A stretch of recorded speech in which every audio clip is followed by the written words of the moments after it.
أعوذ بالله من الشيطان اللعين الرجيم بسم الله الرحمن الرحيم وبه نستعين الحمد لله رب العالمين الحمد لله الذي هدانا لهذا وما كنا لنهتدي لولا أن هدانا الله ثم الصلاة والسلام على أشرف الأنبياء والمرسلين خاتم النبيين حبيب قلوبنا وشفيع ذنوبنا وطبيب نفوسنا سيدنا ومولانا بالقاسم مصطفى محمد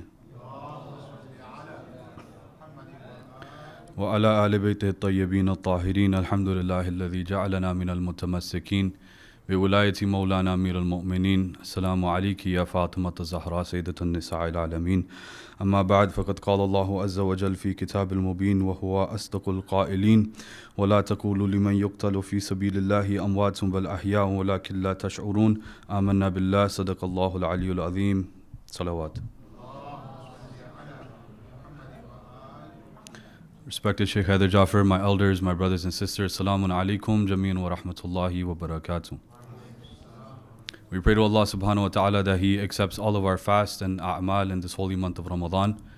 And we especially pray to Allah subhanahu wa ta'ala in these difficult times to increase our love and mawadda towards the Ahlul Bayt so that we may carry this mawadda to the dhuhur of our 12th and living Imam Al-Hujja Ajalallahu ta'ala farajahu sharif.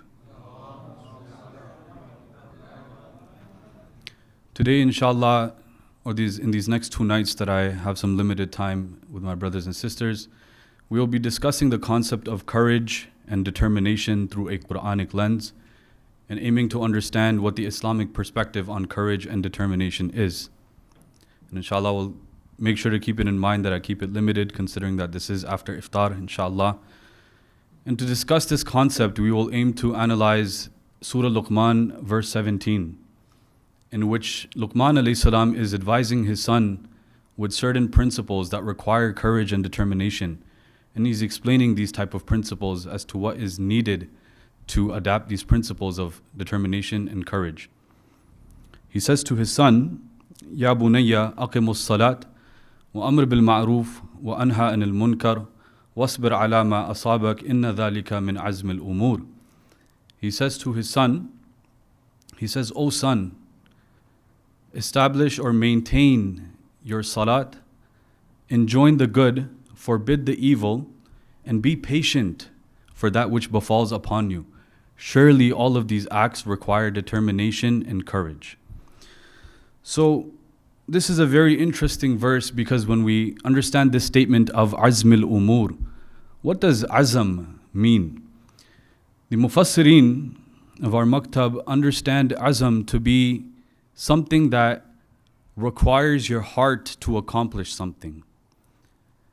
Azam is translated as courage and determination, but the Mufassirin say it's setting your heart to accomplish something, setting your heart to do something. And so from this, my brothers and sisters, we understand that courage and determination is not just something that is physical. It does not just need your physical body. It just does not just need your brain, your mindset. Rather, azam, courage and determination, it's something that comes from your heart. It's something that comes from your nafs, from your soul. And so, this concept of azam, this concept of courage, is that thing which is embedded in our fitrah, which is meant to guide us back to Allah subhanahu wa ta'ala. And to adapt this principle of courage and determination, Luqman alayhi salam is telling his son, it doesn't just come from lifting weights. It doesn't just come from boxing, from playing sports and doing this and doing that. There are preliminaries that you need that are interconnected with your heart. And the first principle that Luqman alayhi salam advises his son to adapt this concept of courage, which is very practical, is aqimus salat, to pray. Okay? Now, normally when we look at the word aqim, we see it in the Quran so many times, right? Aqim. We translate it as what? Establish, right? Establish your salat. But that's not necessarily the deeper meaning of what aqimus salat really means. Aqim is a command tense, okay? Iqama, the word iqama, comes from the word qiyam, okay? Qiyam means to stand. Now, when you put qiyam on the pattern of iqama, of if'al, it gives it the meaning to make something stand. Right? To what? Make something stand. As an example, when I am trying to build a tower, what do I need to do? I need to make sure that I have the necessary resources and the tools to make this tower stand. Right? That is doing iqama of the tower. But when we're trying to build a building or a tower, our objective is not just to make it stand, okay? That it's erect and that's it. No. When we want to build a tower or a building, we want to make sure that it doesn't collapse. It doesn't fall, right? Because our goal of building this building and tower is make sure that it stays for millennials, right? And centuries. So we want to make sure that this tower doesn't fall.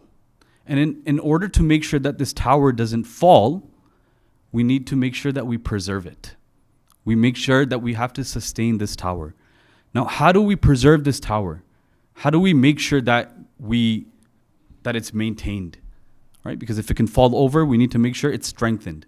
As an example, when we're building this tower, we want to make sure that the land that we're building it on is fertile, it's strong, it's necessary for us to, build a tower upon. The foundations of the building is strong, right? The bricks that we're laying on top of one another, they are strong, they're precise, and they're calculated, right? Why? Because we want to make sure that we preserve this tower. We want to make sure that this tower doesn't fall, right? We want to make sure we want to keep strengthening this tower. There's no deficiencies in it. That's doing iqama of the building, to make something stand, okay? The similar thing applies for salat. Now, when we are doing iqama of the salat, does it mean to just stand in prayer, do your ruku, do your sujood, qiyam, taslim, tamam, that's it? No. What Luqman alayhi salam is advising his son is not to just establish your salah, stand up and Allahu Akbar done. He's telling you to preserve your salat, right? And to preserve your salat, you need to make sure that you're using the appropriate tools and resources, yet again, like the building, to preserve your salat, to maintain it, right? Make sure you're sustaining that salat for the long term. What does that entail? What does it mean to strengthen your salat? As an example, praying on time, right? When it's the time for salat, we make sure that's the most important thing at that time, and to pray.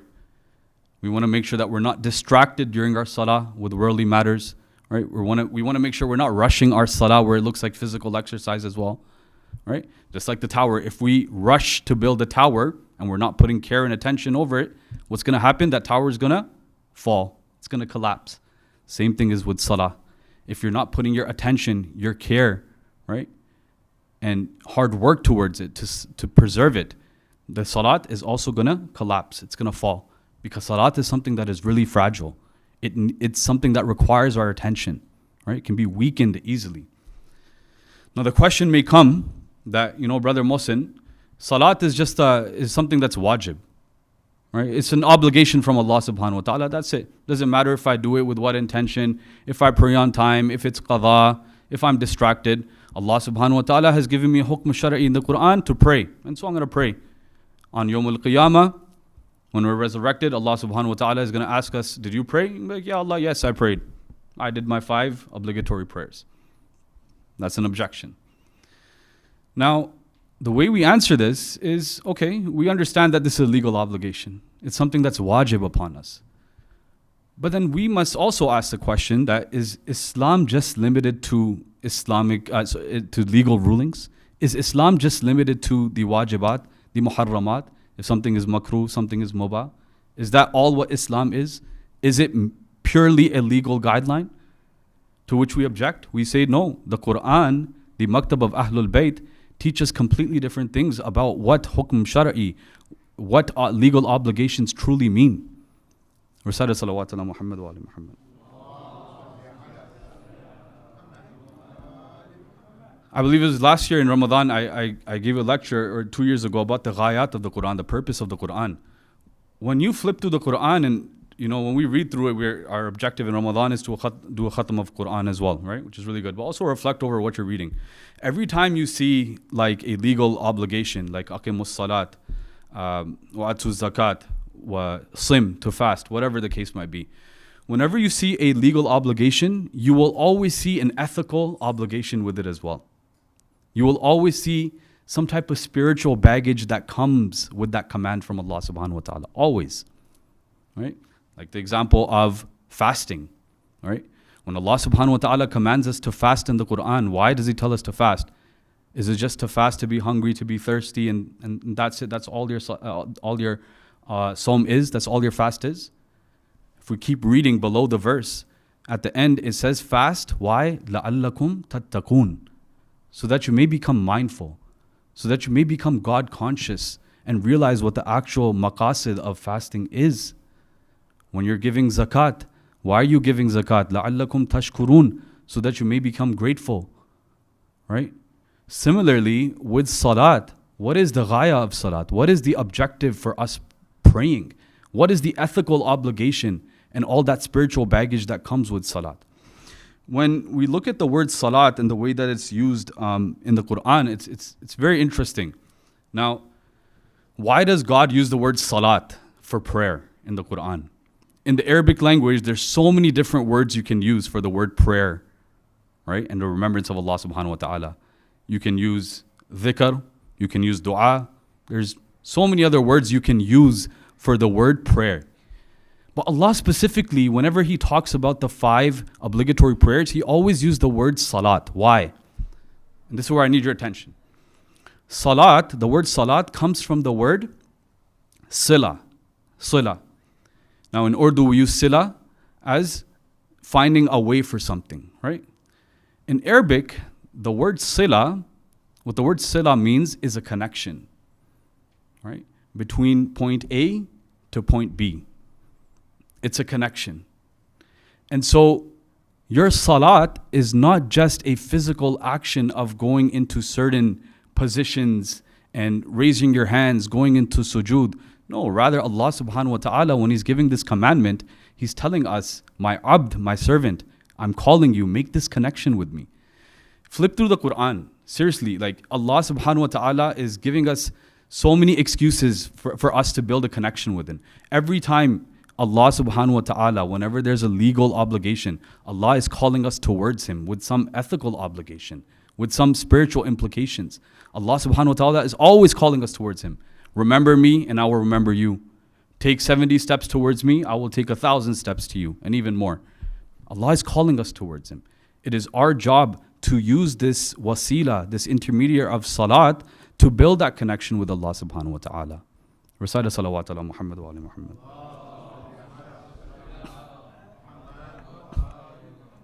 And in itself, it's a reminder for us that while we are connected with so many things going on in our lives, work, marriage, family, social life, whatever the case might be, Allah subhanahu wa ta'ala is reminding us with salat that every time you are busy making a connection with this dunya, every time I call you towards me, drop that connection and make the most greatest connection that you can ever make, which is to your Lord. Right? So while you are connected and working, 70, 80, 90 hours a week, and you're just worried about your rizq all the time, and that's all you're connected to, make that connection with Allah subhanahu wa ta'ala through salat, because that teaches you who the real razik is. That teaches you who the provider is. When you are sad, when you are eaten up by grief, when you are in pain, and you can't think about anything else except that, Allah subhanahu wa ta'ala is inviting you, my abd, make that connection through salat, and I will show you how I am the healer of that pain, how I am the healer of that sadness.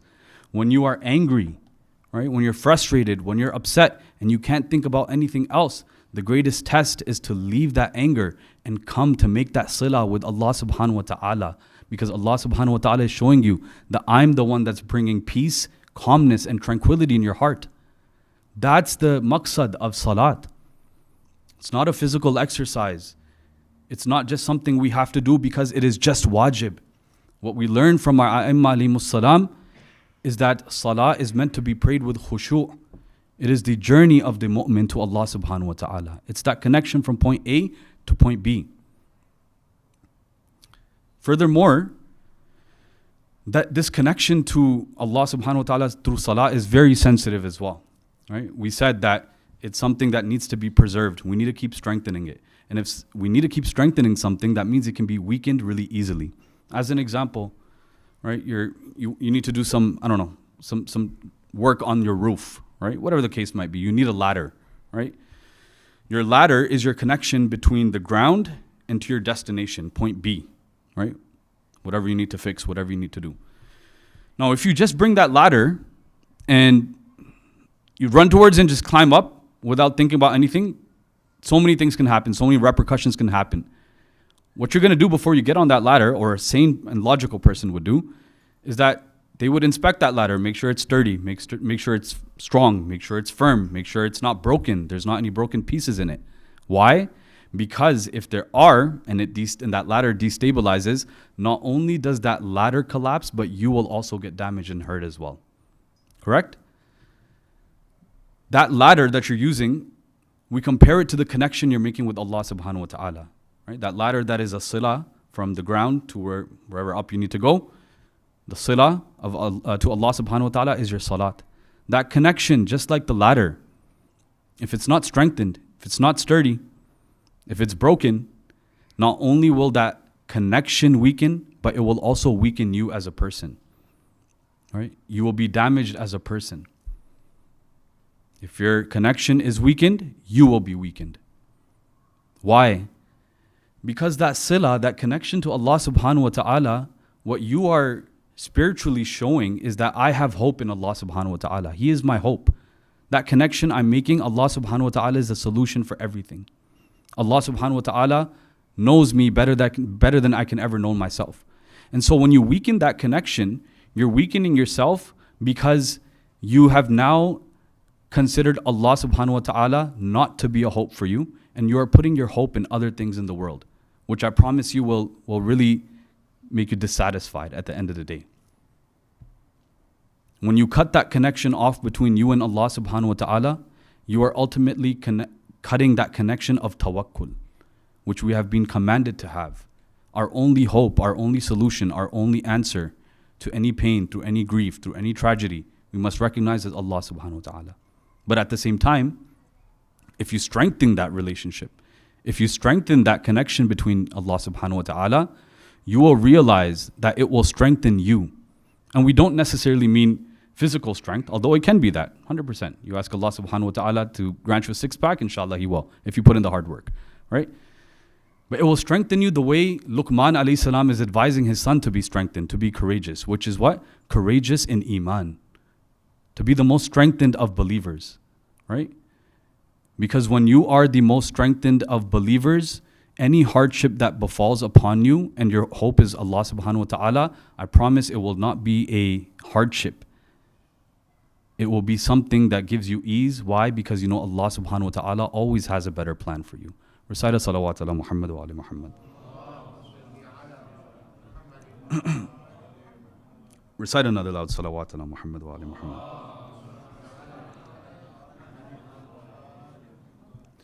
And yet again, this can only happen, this connection between you and Allah subhanahu wa ta'ala to maintain and preserve that salat can only happen when there's consistency, right?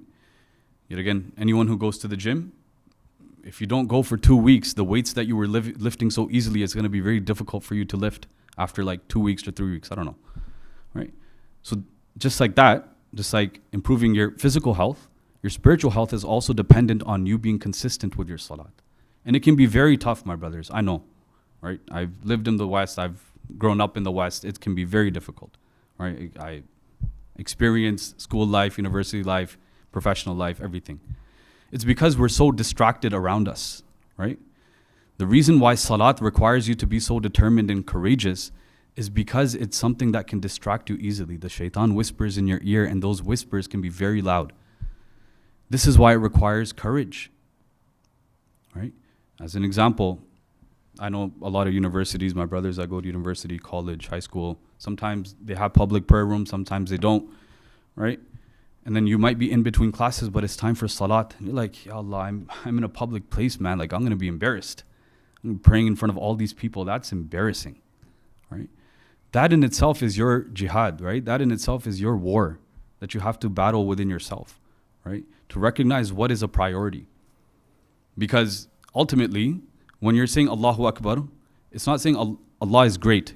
Akbar is ism tafdeel. It shows something that is higher or better. You're saying Allah is greater, right? Allah is great. Allah is greater. So then, you really got to contemplate. You got to put in perspective that if I'm in a public place and I'm too embarrassed to pray, when I say Allahu Akbar, what is really greater for me? Is my embarrassment greater? Or is it when I make that connection with Allah subhanahu wa ta'ala, is the jalal of Allah subhanahu wa ta'ala greater for me? Right? That's something we have to put into perspective as well. In professional life, sometimes I know deadlines, this meeting, that meeting, that meeting. I promise you, I've experienced professional life, people are always willing to make exemptions, right? Yet again, when you're saying Allahu Akbar, are those, meetings, are those deadlines are those greater? Or is the connection to Allah subhanahu wa ta'ala greater for you? Right? But yet again, I'm not saying in this a way to taunt anyone, right? I'm saying in a fact that it can be very difficult. This is why it requires determination. This is why it requires courage, right? To understand that connection, the more I nourish it, right? Like a flower, the more you, right, water a plant, the more you put it in, good soil, give it enough sunlight, right? It's gonna grow. Your salat is the same way. The more you nourish it, the more you maintain it, the more it's gonna strengthen. So you really have to, at the end of the day, understand what your objectives are and how you're gonna build that stronger relationship with Allah subhanahu wa ta'ala. And it really requires consistency, right? And on this topic, like my father always tells me a story that I'm always inspired by. And I mention it too many times because it is really inspiring. And it's on the concept of consistency and what we can learn from consistency. And I will end off with this, inshallah. There was a king, and he was at war with people that were trying to invade his land, right? Trying to take over and kill the people of his land, gain kingdom over their land. Now, this king was fighting hard, day to night, night to day, fighting. But it just seemed like, the people that were invading him, that his enemies, they were getting stronger and stronger and stronger. Now, this king became exhausted. He's like, I'm trying my best, but nothing is working out. We are being destroyed. They're invading our land. What are we going to do? So the king decides to take a break, right? He's like, I need a breather, okay? He goes into a nearby cave, isolated, and he sits down over there.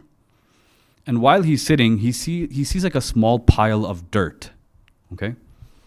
Now when he sees this small pile of dirt, he sees that there's a small little ant that is trying to climb up this pile of dirt, but when it reaches the middle, it falls back down, okay? He turns away. He looks back again. The ant is still climbing, almost about to reach the top, but the ant falls back down. He looks again at the pile of dirt. Ant started from the bottom, going all the way to the top, climbing, falls back down. The fifth time, the ant, alhamdulillah, finally makes it to its destination. It makes it to the top of the pile of the dirt. Now the king is just surprised over here. He's like, Ya Allah, you have made me a king over my people. You have made me so powerful. You have made me a ruler over my people. And I'm already accepting defeat, while this ant, who is such a small specimen, a small creature that you made, that ant did not stop itself from reaching its destination. It kept trying, it kept climbing until it made its destination. Right? And that taught the king a very big lesson. Now, I don't know if the king won the war. Now I'm going to have to ask the conclusion of that story to my father, inshallah. But the moral of that story is that when everything seems to be falling down, when everything seems to be collapsing in your life, your job is to be consistent with anything that you do, with anything, any affairs that you have a problem with, any issues that you have a problem with. Because yet again, your only hope, the only answer the only solution to these type of issues is Allah subhanahu wa ta'ala, right? And that connection that you try to strengthen with Allah subhanahu wa ta'ala can only happen when there's consistency. And don't beat yourself to it. Islam is not a rat race. Islam is not a race from point A to point B. The Urafa say that Islam is a journey that continues even after you go to heaven. Right? As our A'imma alayhimus salam say, that they do not worship Allah subhanahu wa ta'ala for seeking heaven. They pray to Allah subhanahu wa ta'ala to seek the love of Allah subhanahu wa ta'ala, to seek the rida of Allah subhanahu wa ta'ala. It seems like time is not in my favor, and there was quite a bit of material to go to, but inshallah for tomorrow, I'm aiming to go through the concept of patience and to go through the concept of Amr bil Ma'ruf wa Anha anil Munkar, and how these concepts can also require you to develop this concept of courage and determination. وآخر دعوانا أن الحمد لله رب العالمين وصلى الله على سيدنا محمد وعلى آل بيته الطيبين الطاهرين اللهم صل على محمد وعلى